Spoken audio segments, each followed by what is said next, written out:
Assalamualaikum warahmatullahi wabarakatuh. Ini adalah videonya Cak Nun di tahun kemarin 2022 pada bulan Mei. Ini ada di YouTube-nya Bapak Sutanto Mendut.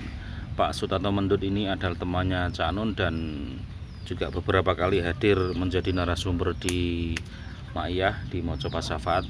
Oke, silakan nanti jangan cari sendiri di Sutanto Mendut, ini ada ini di YouTube. Nah, ini Cak Nun menjelaskan tentang pasca beliau hadir di acara PDIP yang kemarin diundang dulu ya, tahun 2022 itu.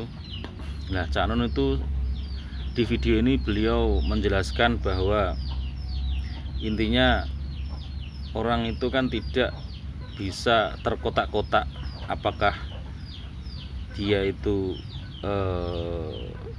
ketika masuk ke dalam golongan tertentu kemudian dia otomatis menjadi golongan tersebut, atau ketika Cak Nun misalnya di PDIP kemarin itu kemudian menjadi dianggap membela PDIP dan sebagainya. Itu tidak seperti itu. Dan juga lebih panjang lagi Cak Nun menjelaskan tentang bahwa manusia itu nggak bisa dipotret hanya dengan status pekerjaannya. Misalnya dibagi ini seorang kiai, terus ini wartawan, ini seorang politisi misalnya. Tidak sesempit itu ya. Karena Cak Nun memberikan contoh bahwa beliau bisa masuk ke mana saja tanpa harus berpihak dimanapun ya, artinya bisa netral tetapi bisa masuk di mana saja. Dan juga dalam dunia medsos ya, itu Cak Nun menjelaskan bahwa ternyata apa yang terjadi di media sosial itu ternyata tidak berpengaruh pada dunia nyata. Artinya ini konteksnya ketika orang ingin menjatuhkan Cak Nun dengan memelintir kata-katanya, itu ternyata tidak memiliki efek yang signifikan kepada Cak Nun ya. Jawabannya Cak Nun karena beliau sudah punya ilmunya sehingga tidak punya masalah kalau seandainya ada di di PKB, di PDIP, di Golkar ya, bahkan ke istana pun juga sudah tidak masalah. Karena biasanya salah satu tembakan yang disasarkan ke Cak Nun adalah kritikan, atau lebih cocoknya sih cara untuk menjerumuskan ya, untuk memfitnah. Fitnah yang dilontarkan ke Cak Nun kan biasanya tuduhan bahwa beliau tidak netral itu. Sebagai budayawan beliau dituduh tidak netral, dituduh berpihak kepada kekuasaan, dituduh menjual umat karena banyak yang hadir di acara Ma'iyahnya beliau. Lah, ini adalah salah satu jawaban. Terus kemudian pelajaran lain yang bisa kita ambil di sini adalah bahwa kita itu bisa tidak terpaku pada identitas tertentu gitu loh. Misalnya gini ya, kita sebagai orang yang naik sepeda motor ketika di jalan raya, itu kan yang berlaku hukum bagi kita adalah kalau ada lampu merah berhenti, kalau ada operasi ya kita tunjukkan SIM dan STNK. Itu kalau kita di jalan. Nah, nanti kalau di tempat pekerjaan lain lagi hukum yang berlaku di situ. Ya, ketika di rumah hukum yang berlaku di situ juga berbeda lagi. Nah, jadi manusia itu tidak bisa dipotret hanya karena dia itu berposisi seperti apa ya. Karena Cak Nun sendiri posisinya juga macam-macam.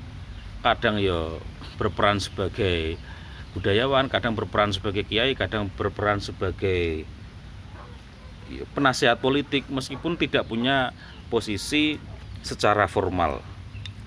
Nah, ini kalau saya menyebutnya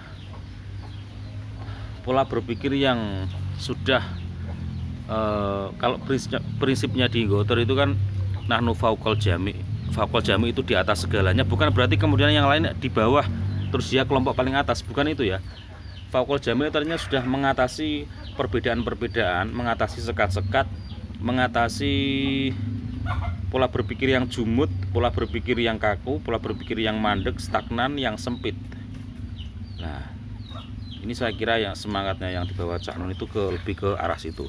Dan untuk wahai orang-orang yang masih suka membuli Cak Nun, kali ini ingin aku katakan bahwa omonganmu gak punya efek kepada Cak Nun, efek untuk menjatuhkan. tidak punya. Ya, buktinya dulu Bu Mega juga mengundang Cak Nun, padahal sebelumnya itu sudah dipelintir masalah minyak dan sebagainya. Kritiknya Cak Nun ternyata itu tidak punya pengaruh di karena dimensi kehidupan itu luas, tidak hanya di sosmed yang seperti digunakan untuk memfitnah dan sebagainya. Oke, mari kita dengarkan, kita simak videonya. Profesor Dr. Yusmi Monokai. Sementara saya gigi aku, misalnya saya dibully habis apa di pelintir di YouTube gitu ya, nggak ada efeknya kok, nggak ada efeknya bagi saya, bagi masyarakat juga nggak ada. Mega minta saya, kalau Mega kan barusan dipertengkarkan dengan saya soal minyak goreng misalnya, kok bisa Mbak Mega malah minta saya? Kenapa dia tidak dendam sama saya? Ya karena kamu mengertinya materialisme, kamu ngertinya gitu. Kamu tidak mengerti bahwa ada liku-liku, ada multispektrum itu. Jadi ya, karena kalau orang mengertinya hanya materialisme, maka dia akan berpikir sempit. Ya, jadi ini penekanannya, poin penekanannya itu jangan materialistik.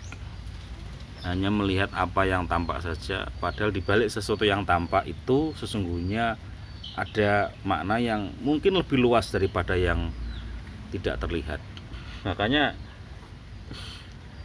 janganlah sekali-kali menganggap bahwa sesuatu yang tidak tampak itu tidak kelihatan.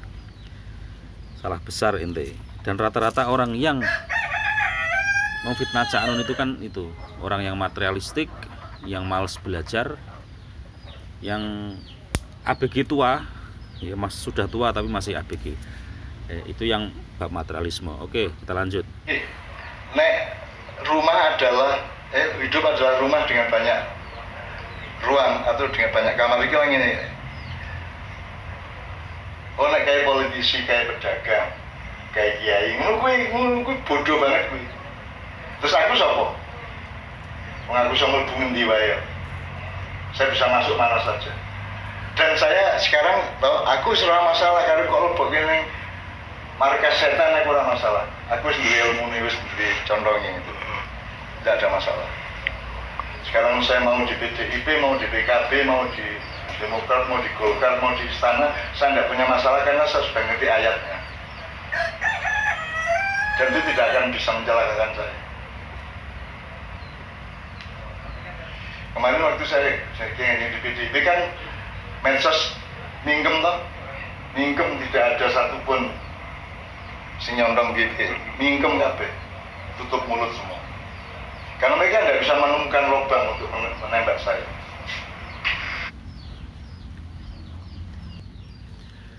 Ya, artinya dari apa yang dikatakan Cak Nun itu menggambarkan bahwa beliau itu seolah-olah selalu dalam posisi diawasi oleh penembak itu loh. Diawasi oleh penembak. Makanya Cak Nun bicaranya seperti itu. Buktinya medsos diam semua toh, karena mereka tidak menemukan celah untuk menembak saya. Artinya beliau selalu dalam tingkat kewaspadaan, ya. Karena dugaan saya dari berbagai apa yang diucapkan Cak Nun selama ini, karena memang Cak Nun mengambil posisi yang tidak umumnya orang untuk diambil. Cak Nun selalu berusaha untuk menjaga jarak dengan siapapun, sehingga ketika ada orang yang merasa kepentingannya itu terganggu, ya dia akan selalu mencari celahnya.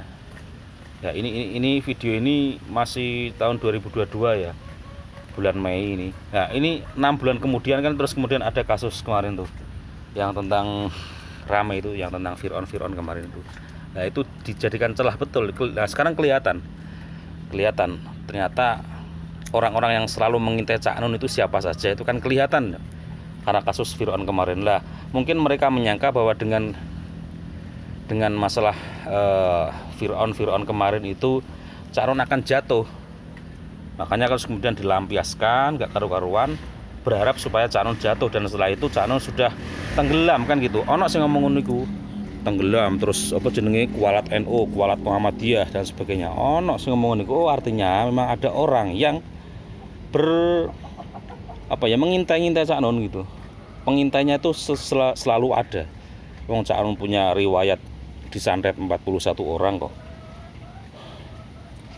Jadi yang bersama Cak Nun siapa ya? Ya rakyat biasa ini yang ditemani oleh Cak Nun, yang merasa ditemani oleh Cak Nun. Rakyat biasa yang modal juga ndak punya, tapi kalau diajak pengajian semangatnya luar biasa, semangat kuat. Nah disitulah kan ada empat cagak indonya kan.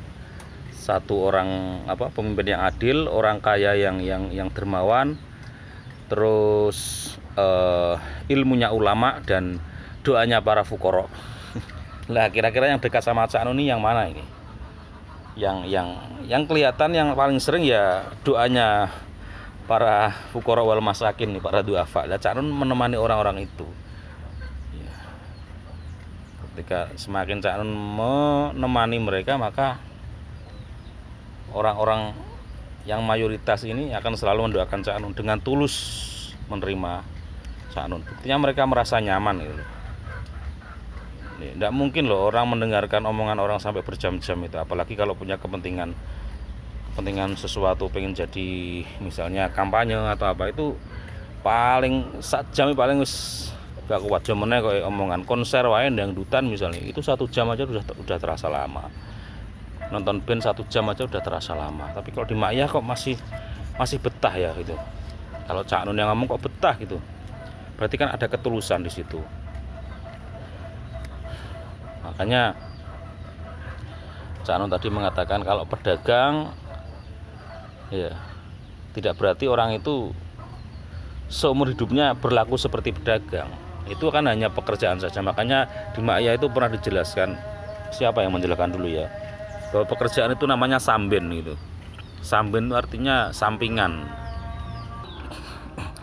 Dan saya ingat kembali bahwa Cak Nun pernah mengatakan kehidupan itu bukan ruang yang di dalamnya ada kamar-kamar, tapi kehidupan adalah